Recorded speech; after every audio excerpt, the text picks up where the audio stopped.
महाराष्ट्र एकीकरण समितीचं बेळगावमध्ये महाअधिवेशन। कर्नाटक पोलिसांकडून सीमेवर नाकाबंदी, सीमावाद पुन्हा पेटण्याची चिन्ह।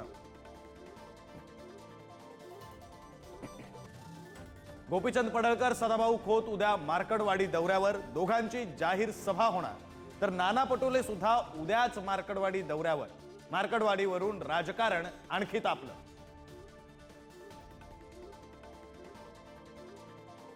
फडणवीस आणि शिंदेंची रात्री उशिरा बैठक, मंत्रिमंडळ विस्तार आणि खातेवाटपावर चर्चा।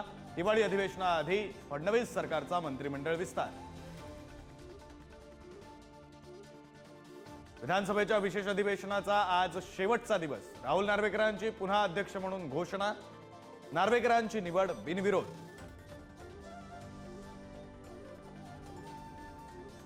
आगामी हिवाळी अधिवेशनाच्या पार्श्वभूमीवर कामकाज सल्लागार समितीची बैठक होणार। नागपुरात होणाऱ्या अधिवेशनाची तारीख आणि रूपरेषा ठरणार। सांगलीच्या जतमध्ये पोलिसांनी शिवरायांचं पोस्टर फाडल्याचा पडळकरांचा आरोप। अफजल खानाचं वध पोस्टर पोलिसांनी फाडल्याचा पडळकर यांचा आरोप। ईव्हीएम विरोधात महाविकास आघाडीचे पराभूत उमेदवार सुप्रीम कोर्टात जाणार। मंगळवारी सुप्रीम कोर्टाच्या वकिलांची भेट घेणार। ईव्हीएम मध्ये घोळ झाल्याचा महाविकास आघाडीचा आरोप।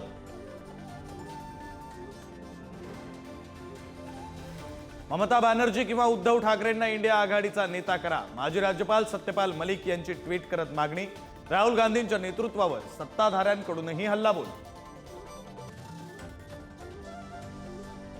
नागपूरच्या गणेशपेठ परिसरातील द्वारकामाई हॉटेलमध्ये बॉम्ब असल्याचा पोलीस नियंत्रण कक्षाला फोन।